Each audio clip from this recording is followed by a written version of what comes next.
يا أيها الذين آمنوا اتقوا الله ولتنظر نفس ما قدمت لغد আল্লাহ রব্বুল আলামিন বলেন, ওহে বিশ্বাসীগণ, তোমরা বেশি বেশি করে আল্লাহ রব্বুল আলামিনকে ভয় করো।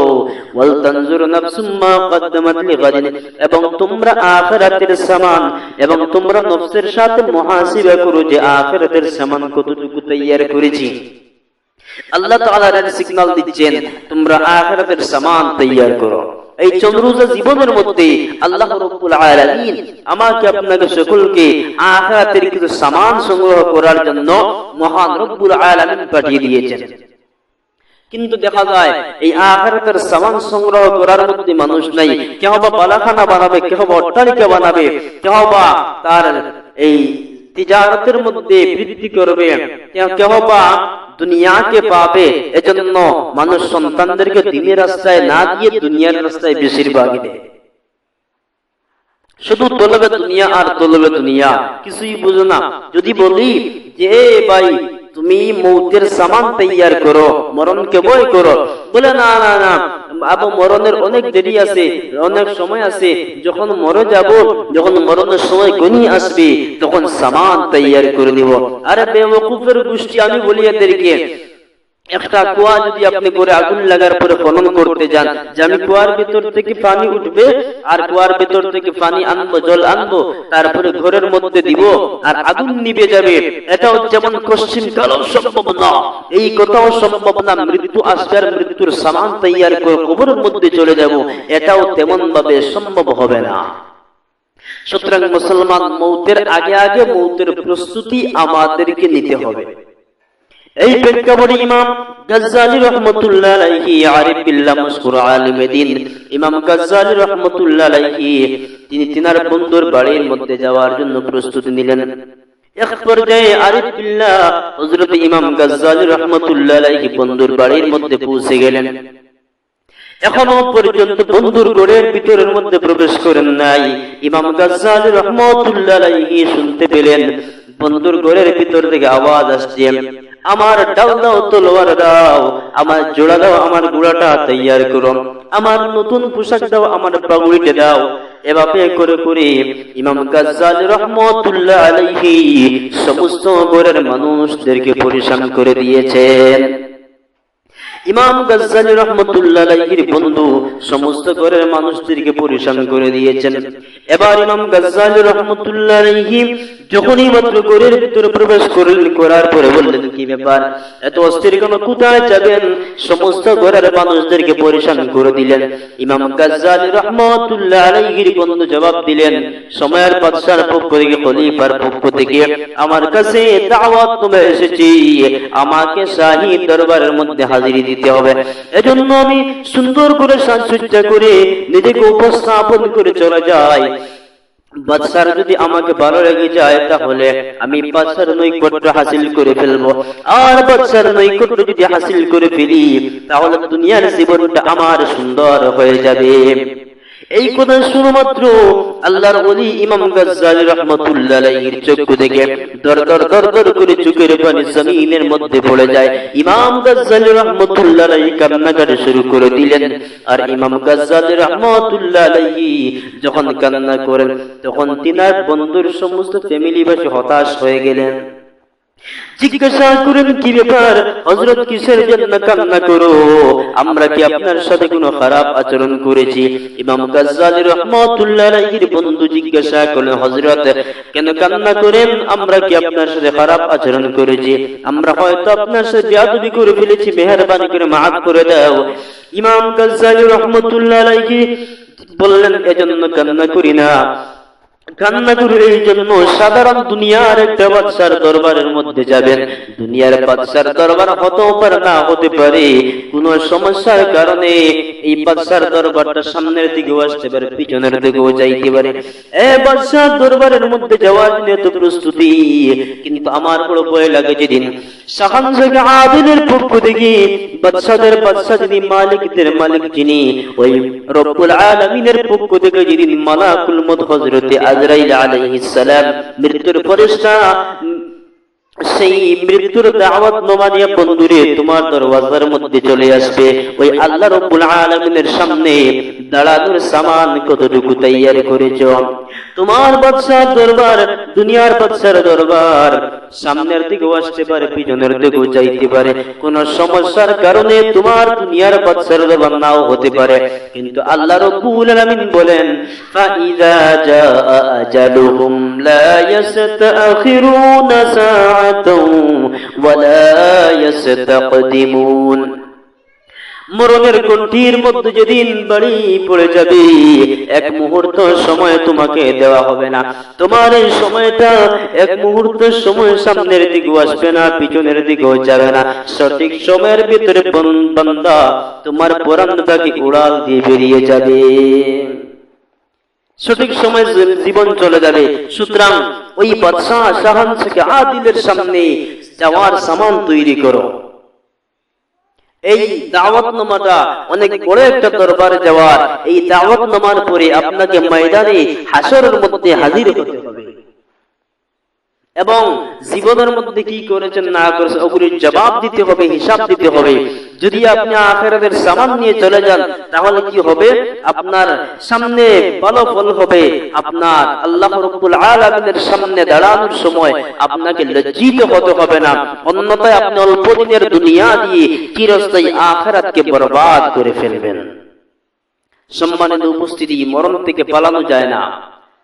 আর এটাও মনে করে বসবেন না মরণ থেকে পালিয়ে যাব, মরণ আমাকে ধরে ফেলবে, ধরতে পারবে না, এটাও হবে না। আল্লাহ রাব্বুল আলামিন বলেন কুল ইন্নাল মাউতাল্লাযী তাফিরুনা মিনহু ফাইন্নাহু মুলাকীকুম।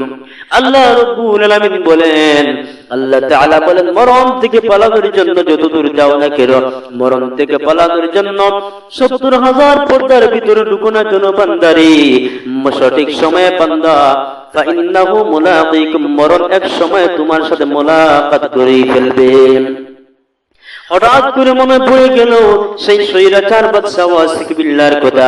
স্বৈরাচার জালেম বাদশা ওয়াসিক বিল্লাহ ৭০,০০০ পর্দার ভিতরে ওয়াসিক বিল্লাহ নামে একজন জালিম বাদশা ছিল। ওই বাদশা সমকালীন যুগের কোন প্রজা ওই বাদশার চোখের দিকে চক্ষু তুলে তাকানোর কোন হিম্মত পেত না, মানুষদেরকে পাখির মতো হত্যা করে ফেলতো।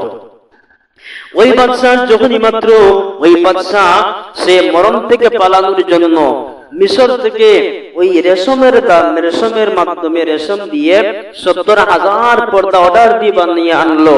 এই এক একটা পর্দার মধ্যে যদি তীর মারা হয় তাহলে তীর পিছন দিকে ফিরে আসে, পর্দার ভিতরে ঢুকে না। এমন ভাবে একটা দুইটা নয়, ৭০,০০০ পর্দা রেডি করলো।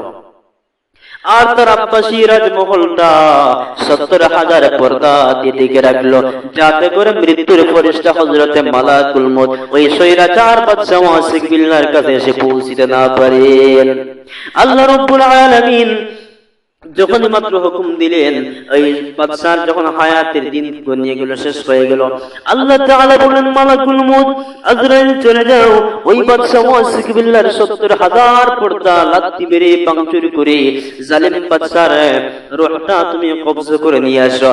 যখন মাত্র আল্লাহ রাব্বুল আলামিন হুকুম দিলেন লা ইস্তাখিরুনা সাআতাও ওয়া লা ইস্তাকদিমুন, এক মুহূর্ত সময় পিছনের দিকেও যায় নাই, সামনের দিকেও যায় নাই।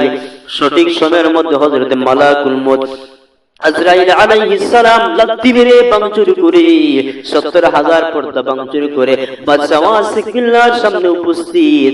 বাদশা ওয়াসিক বিল্লাহর বুকের মধ্যে যখন হযরত মৃত্যুর ফেরেশতা চাপটা দিলেন, দেওয়ার সাথে সাথে ওই বাদশা ওয়াসিক বিল্লাহর ৭০ রগগুলি ৩২টা রগ টাস টাস করে ছিঁড়ে গেল।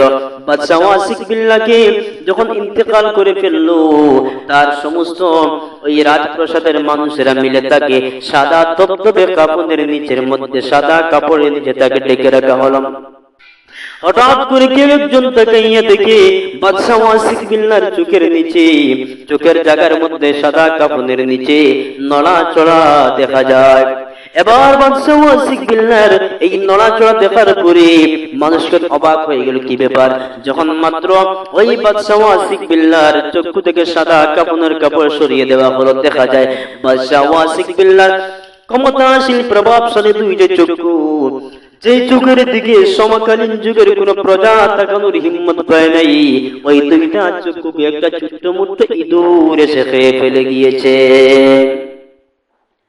এই ইঁদুর কোথায় থেকে ঢুকলো? কিতাবের মধ্যে এসেছে হীরা মণি মুক্তা স্বর্ণ ও বলি ওই রাজমহলের ভেতরে এমন ভাবে ঝুলানো থাকতো যেমন ভাবে আঙ্গুরের বাগানের ভিতরে আঙ্গুর ঝুলানো থাকে।